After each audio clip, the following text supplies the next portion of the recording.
Bonjour à tous, petite vidéo pour parler du traité pandémie qui a été signé par l'OMS à 1h58 du matin, hier, dans la nuit, et qui, soi-disant, c'est pour nous sauver, pour sauver l'humanité des menaces de virus, etc.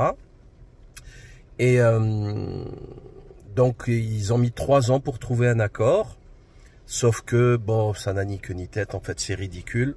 Donc, malgré le fiasco spectaculaire du Covid-19 et de la gestion mondiale du Covid-19, avec les confinements criminels, la destruction de l'économie voulue, une dette spectaculaire qui a explosé, la commercialisation de médicaments foireux, l'ingérence de l'État sur le métier de la médecine, avec interdiction de prescrire, de soigner, etc. Ils ont même délimité, ils ont même choisi les critères de contre-indication pour les injections.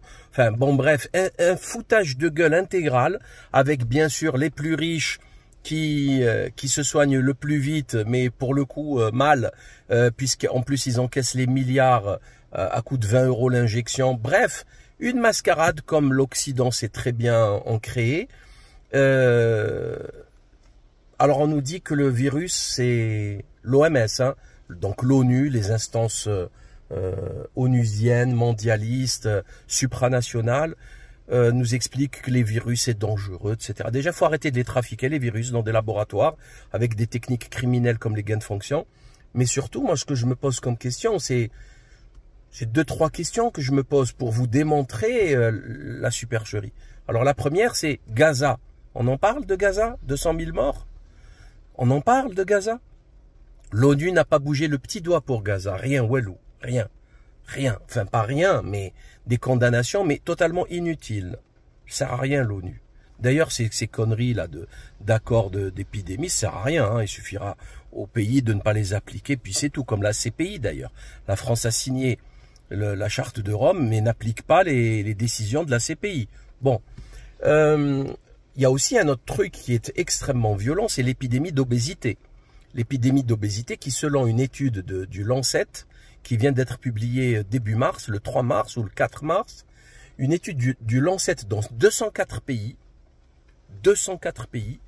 estime que d'ici 2050, c'est-à-dire 24 ans, 25 ans, pas grand-chose, dans 25 ans, il y aura 60% d'obèses adultes et un tiers d'adolescents obèses dans le monde.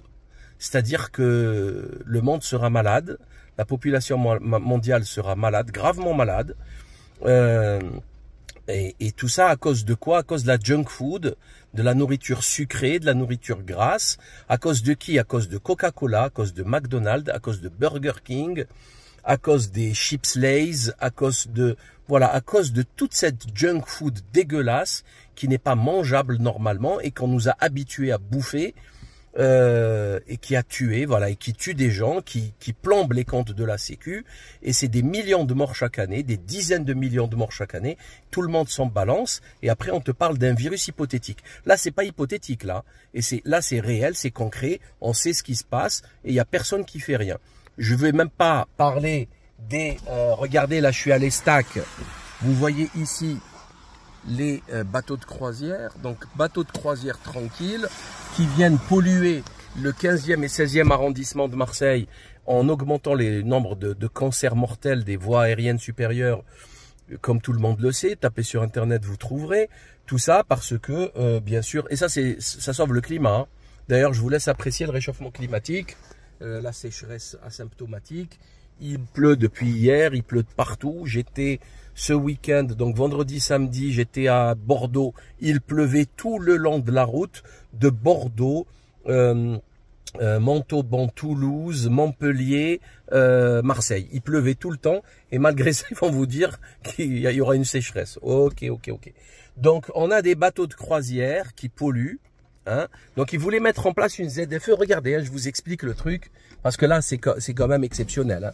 Alors là, ici, tu as un bateau, ok, un bateau de croisière là qui pollue sa race, comme on dit à Marseille. Il pollue sa race. C'est du fioul lourd, c'est horrible, abominable. c'est hyper dangereux. Et comme quand il s'arrête au port, il a besoin d'électricité, il fait tourner quand même les moteurs. Parce que sinon, il y a tout qui s'éteint à l'intérieur. Et comme ils n'ont pas mis en place des branchements au sol, ben, c'est comme ça, on pollue et on nous tue. Et en fait, là-bas, c'est bien, là, il n'y a pas de problème de pollution. Par contre, ici, là, les camions, les voitures, si tu n'es pas critère 3, eh ben, tu n'as pas le droit de rouler. Vous voyez? Et en face, les habitations, si tu es DPE GF, tu n'as plus le droit de vendre ni de louer. Vous voyez? Voilà, il faut sauver le climat. Faut sauver le climat.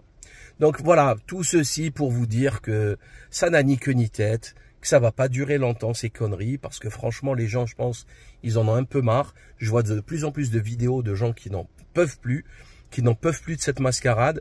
La dernière sortie de Bayrou sur le travail, il faut travailler plus parce qu'on ne travaille pas assez, ça rend les gens gaga. Je vois de plus en plus de vidéos sur les droits de succession fous qu'il y a en France et qui sont du vol, hein, c'est du pur vol de à peu près 15 milliards chaque année. Les droits de succession qui ont commencé à 1% à la Révolution française et qui sont de 45% aujourd'hui, ça ne dérange personne. C'est-à-dire que l'État pille le citoyen de la naissance à la mort. Et après, ils te disent, il n'y a pas d'argent, il manque de l'argent. Quelque chose qui cloche dans tout ça. Donc, ça va pas durer longtemps parce que les gens sont je pense, sont à bout en fait. Ils sont à bout. Maintenant, il reste à savoir quand est-ce qu'ils vont se réveiller. Voilà, partagez, likez, à très bientôt. Ciao.